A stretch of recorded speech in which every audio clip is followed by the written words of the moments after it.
जय हिंद साथियों। आज की इस क्लास में हम बात करेंगे सेल डिवीज़न कोशिका विभाजन के बारे में। इससे पहले की क्लास में हम लोगों ने बात किया था सेल के बारे में, जिसमें सेल का पूरी डिटेल्स आपको दे दी गई है। सेल्स क्या है, सेल के फंक्शन क्या है, सेल्स में कौन कौन से ऑर्गेनल्स होते हैं, इन सभी के बारे में आपको बता दिया गया है।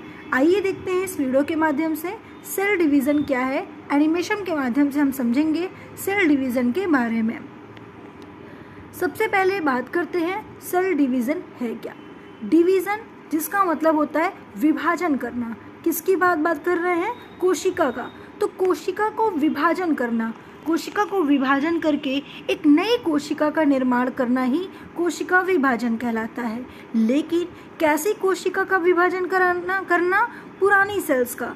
मतलब जो पुरानी कोशिका है, पुरानी कोशिका का ही विभाजित करके नई कोशिका का निर्माण करना कोशिका विभाजन कहलाता है।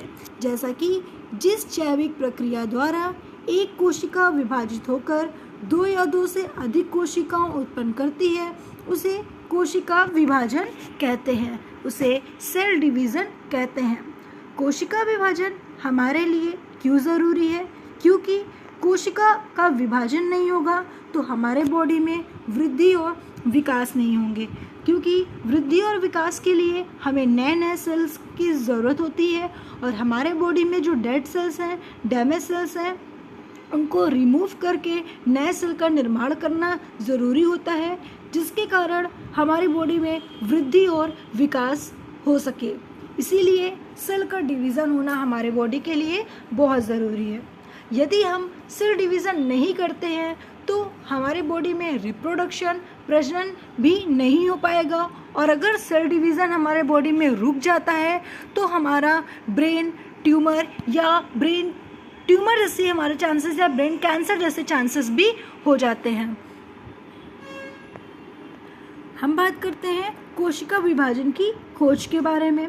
कोशिका विभाजन की खोज सर्वप्रथम 1855 ईस्वी में विर्चाउ एक साइंटिस्ट थे, जिन्होंने सबसे पहले सेल डिवीज़न के बारे में बताया, और उन्होंने एक बात बोली कि नई कोशिका पहले से मौजूद कोशिकाओं से बनती है। मतलब डेड सेल, पुरानी सेल्स जो होती हैं, पुरानी सेल से ही नई कोशिका का निर्माण होता है।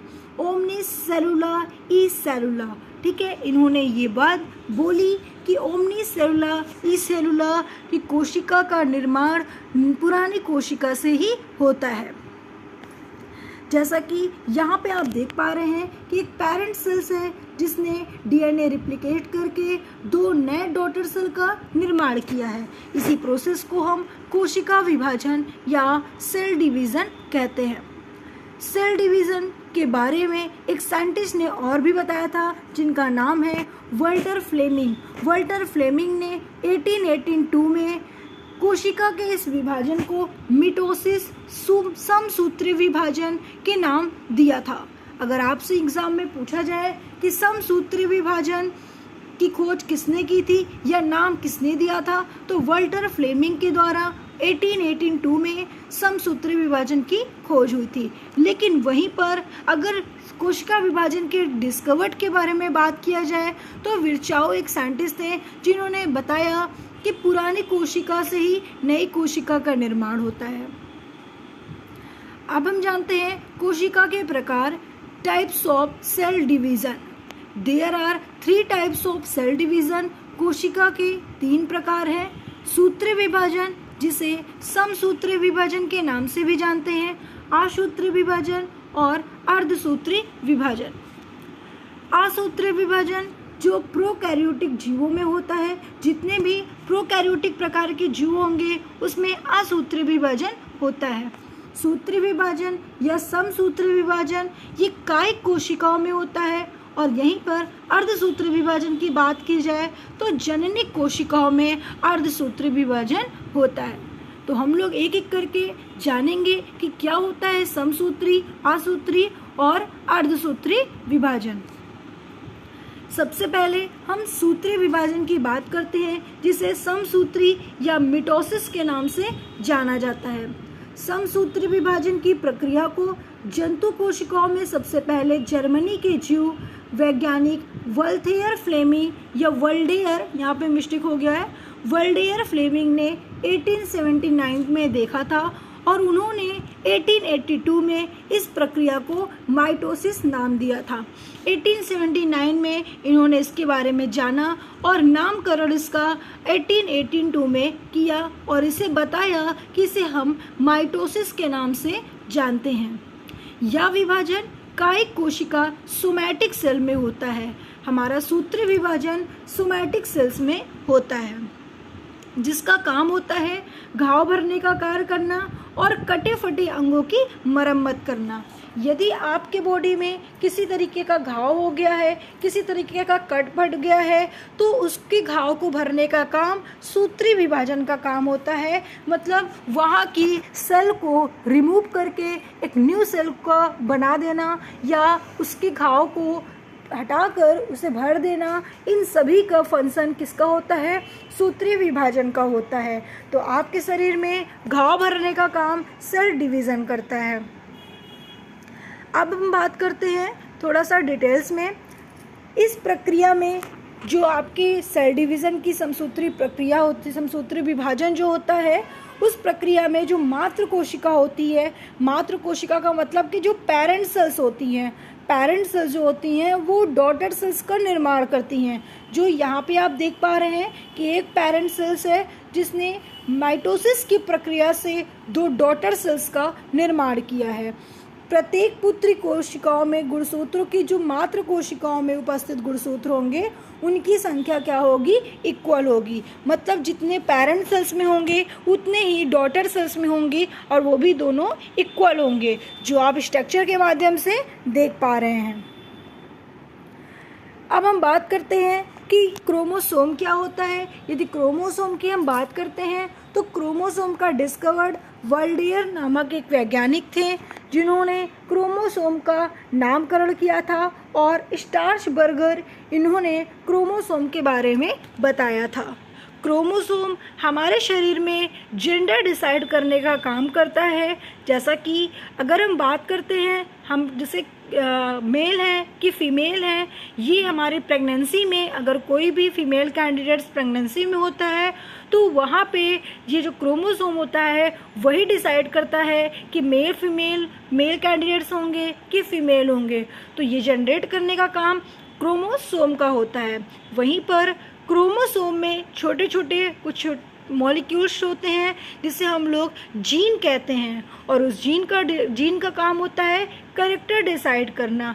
वो हमारे बॉडी में कैरेक्टर डिसाइड करता है कि हमारे बॉडी में किसकी कैरेक्टर होंगे, हमारे मदर्स के कि फादर्स के कि आपके नाना जी के कि नानी जी के।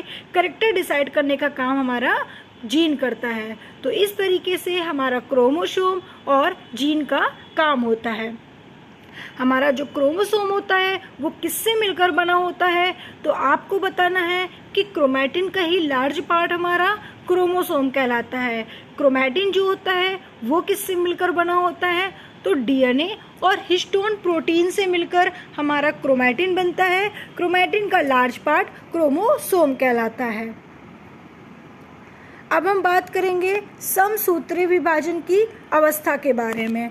समसूत्री विभाजन की दो अवस्था में पूरा किया गया है। एक होता है अंतरावस्था, इंटरफेस, मतलब कि उसने इस विभाजन में इंटर कर लिया है। फिर कोशिका विभाजन की तैयारी कर रहा है और सबसे बड़ी अवस्था अंतरावस्था ही होता है। इस अवस्था को पूरा करने में 90% टाइम जा चुकता है। मतलब कि लगभग टाइम से अंतरावस्था में ही लगता है उसकी प्रिपेयर करने में, मतलब कि विभाजन की प्रिपेयर करने में ही टाइम लग जाता है। इसलिए अंतरावस्था को सबसे बड़ी अवस्था माना गया है। सेकेंड है आपका सूत्री विभाजन, जिसे मिटोसिस के नाम से हम जानते हैं। मतलब मिटोसिस फेज के बारे में हम पढ़ने वाले हैं। मिटोसिस फेज को दो भागों में डिवाइड किया गया है, कैरियोकाइनेसिस, साइटोकाइनेसिस। कैरियोकाइनेसिस कोशिका विभाजन, साइटोकाइनेसिस केंद्रक विभाजन। कोशिका विभाजन की 4 अवस्था होती हैं, प्रोफेज, मेटाफेज, एनाफेज, टेलोफेज। तो हम एक एक कर जानेंगे कि प्रोफेज क्या होता है, मेटाफेज क्या होता है, टेलोफेज और एनाफेज क्या होता है। आप इस स्ट्रक्चर को बहुत ध्यान से देख रहे होंगे। ये प्रोफेज की पहली अवस्था है, पहला इंटरफेज है, इसने इंटर कर लिया। इंटर जब करता है तो वहाँ पे जो क्रोमोसोम होते हैं वो झुंड के रूप में रहते हैं, प्रिपेयर रहते हैं, उनका मतलब कि काम शुरू हो जाता है। जब वो प्रोफेज में आते हैं तो ऐसी अवस्था होती है, मेटाफेज में ये, एनाफेज में ये, टेलोफेज में दोनों क्रोमोसोम अलग अलग हो जाते हैं, जो मैं आपको स्ट्रक्चर के माध्यम से एक एक करके समझाऊंगी। तो सबसे पहले हम बात करते हैं प्रोफेज के बारे में। जब प्रोफेज अवस्था आती है सेल डिवीज़न में तो कोशिका का वास्तविक विभाजन की शुरुआत हो जाती है और क्रोमोसोम जो होते हैं वो झुंड में दिखाई देते हैं कुछ इस प्रकार से। जब ये अवस्था में रहता है प्रोफेज अवस्था में तो इस अवस्था में दिखाई देता है, झुंड के रूप में दिखाई देता है। और इस अवस्था में हम क्रोमोसोम को काउंट नहीं कर सकते क्योंकि क्रोमोसोम एक झुंड बनाकर रहता है, मतलब एक दूसरे से बिल्कुल उलझा हुआ टाइप का रहता है। और इसमें सेंट्रोसोम तारककाय दोनों ध्रुवों की ओर जाने लगती है, मतलब कि जब ये प्रोफेज अवस्था हो जाती है तो लास्ट तक में ये दोनों ध्रुव अपनी अपनी ओर की ओर चली जाती है। यहाँ पे आप देख रहे हैं कुछ इस तरीके से ये दोनों ध्रुव अपनी अपनी ओर चली जाती है और क्रोमोसोम जो होता है वो झुंड के माध्यम से ही रहता है, मतलब उसी टाइप का बना होता है। लेकिन यहाँ पे ध्रुवों का क्या हो जाता है, दूरियाँ बढ़ जाती हैं। किस फेज में, प्रोफेज में। उसके बाद जब मेटाफेज की अवस्था आती है तो इस अवस्था में क्रोमोसोम मध्य में एक लाइन में अवस्थित हो जाते हैं। जैसा कि आप देख रहे हैं जो क्रोमोसोम है एक पार्ट इधर एक पार्ट इधर, मतलब कि ये मध्य में एक एक लाइन में व्यवस्थित हो जाते हैं। और इस अवस्था में क्रोमोसोम को हम आसानी से गिन सकते हैं क्योंकि उनका झुंड खत्म हो चुका है और ये अपनी अपनी ओर जा चुके हैं। अध्ययन की दृष्टि से सबसे महत्वपूर्ण अवस्था ये माना गया है क्योंकि यहाँ पे क्रोमोसोम अपनी अपनी ओर जा चुकते हैं और इसमें जो सेंट्रोसोम होता है वो दोनों ध्रुव पर अच्छे से पहुँच चुकता है, जैसा कि आप ये देख पा रहे हैं। लेकिन वहीं पे प्रोफेज में देख रहे हो कि घूम रहा है, दूरियां बढ़ रही हैं लेकिन अपनी अपनी अवस्था में नहीं पहुंच पाया। लेकिन मेटाफेज में अपनी अपनी अवस्था में ये पहुंच चुके हैं, जैसा कि आप देख पा रहे हैं।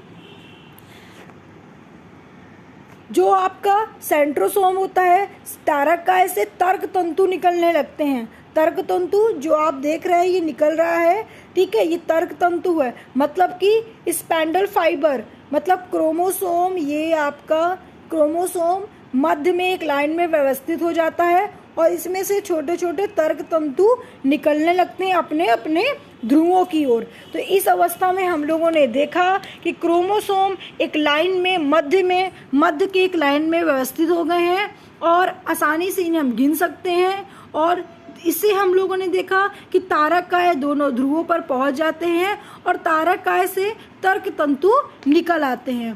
तो इस अवस्था में हम लोगों ने मेटाफेज में ये सब चीज़ें देखी। अब आता है मेटाफेज मध्यावस्था। सॉरी, यहाँ पे मध्यावस्था लिखा है लेकिन मध्यावस्था नहीं होगा, यहाँ पे आपका कौन सा अवस्था होगा, एनाफेज, ठीक है। एनाफेज में आ गए। एनाफेज में हम लोग ने देखा कि जो तर्क तंतु स्पाइंडल फाइबर होते हैं वो क्रोमोसोम के ध्रुवों की ओर खींचे जा रहे हैं। आप देख रहे हो ये क्रोमोसोम जो हैं, ठीक है, ये अपनी अपनी ध्रुवों की ओर क्रोमोसोम को खींच रहे हैं, ठीक है। स्पाइंडल फाइबर जो होते हैं वो क्रोमोसोम को अपनी अपनी ओर खींच रहे हैं। अभी तक मेटाफेज में मध्य में स्थित था लेकिन एनाफेज में अपनी अपनी ओर खींचे जा रहे हैं और ये कोशिका विभाजन की सबसे छोटी अवस्था मानी जाती है, ठीक है। तो यहाँ पे आप लोगों ने ये चीज़ें देखा ना। लास्ट में हम लोगों ने एनाफेज के बाद टेलोफेज में देखा कि जो क्रोमोसोम होते हैं वो विपरीत ध्रुव की ओर एकत्रित हो चुके हैं, मतलब दोनों बिल्कुल अलग हो चुके हैं। ये अपनी ओर, ये अपने ध्रुवों की ओर बिल्कुल डिफरेंट हो गए हैं। गुणसूत्र समूह के चारों तरफ केंद्रक झिल्ली का क्या होता है, निर्माण हो जाता है, मतलब ये पूर्ण रूप से बंध जाते हैं, केंद्रक झिल्ली बन जाती है, न्यूक्लियस मेम्ब्रेन बन जाता है और कोशिका के अंदर दो केंद्रक का निर्माण भी हो जाता है। कुछ इस तरीके से आप देख पा रहे हैं। तो इस तरीके से हमारा सेल डिवीज़न अपनी चारों अवस्था के जरिए इस कोशिका विभाजन के 2 केंद्रक का निर्माण कर देता है। तो ये हुए आपके कोशिका विभाजन। अब हम लोग पढ़ेंगे कोशिका विभाजन में अब हम लोग जान चुके हैं। अब हम लोग केंद्रक का विभाजन देखते हैं। केंद्रक विभाजन को देखने के लिए आप वीडियो को लास्ट तक जरूर देखिएगा, तभी आपको समझ में आएगा, अन्यथा आपको समझ में नहीं आएगा। आपके लिए काफ़ी इम्पोर्टेंट क्लासेस है ये, ठीक है। चलिए अब हम लोग बात करते हैं किसके बारे में, केंद्रक विभाजन के बारे में, जिसे साइटोकाइनेसिस के नाम से जानते हैं। यहाँ पे कोशिका लिखा है लेकिन यहाँ केंद्रक विभाजन होगा, ठीक है। चलो सॉरी सही लिखा है, गलत मैंने पढ़ दिया क्या, 1 मिनट, ठीक है। चलिए अब हम लोग पढ़ते हैं कोशिका विभाजन। केंद्रक विभाजन पढ़ चुके, कोशिका विभाजन में देखा कि जो समसूत्री विभाजन होता है ये सबसे अंतिम अवस्था होती है। कोशिका विभाजन 2 केंद्रक का यहाँ पे निर्माण हो चुका है। इस अवस्था में कोशिका द्रव को हम लोग 2 भागों में डिवाइड कर देते हैं। यहाँ पे कोशिका द्रव को 2 भागों में डिवाइड करते हैं, क्योंकि केंद्रक तो अलग हो गया है तो कोशिका द्रव को भी डिवाइड कर देते हैं और एक कोशिका से 2 कोशिका का निर्माण होने लगता है। वहाँ पे केंद्रक का निर्माण हुआ, यहाँ पे कोशिका का निर्माण हुआ। तो इस तरीके से 2 कोशिका का निर्माण भी हो जाता है कोशिका विभाजन के जरिए। तो वीडियो अच्छी लगी तो वीडियो को लाइक करके चैनल को सब्सक्राइब करना बिल्कुल मत भूलिएगा। नेक्स्ट क्लास में हम लोग आगे के बारे में बात करेंगे, जिसमें हम लोग डिस्कशन करेंगे आसूत्री विभाजन के बारे में और अर्धसूत्री विभाजन के बारे में और इससे संबंधित प्रश्न के बारे में जो आपके एग्ज़ाम में अक्सर पूछे जाते हैं। तो वीडियो में बनने के लिए धन्यवाद। फिर मिलते हैं नेक्स्ट क्लास में नेक्स्ट वीडियो के साथ। आप सभी का थोड़ा सा सहयोग चाहिए, हमारे चैनल को सब्सक्राइब कर दीजिए और शेयर करके हमें कमेंट करके ज़रूर बताइएगा कि आपको क्लासेस कैसे लगी और आप हमसे और क्या चाहते हैं। अगर आपको हमारी क्लासेस अच्छी लग रही है तो हमें कमेंट करके ज़रूर बताइएगा और अगर कोई कमी है तो भी हमें कमेंट ज़रूर करिएगा। फिर मिलते हैं नेक्स्ट क्लास में नेक्स्ट वीडियो के साथ।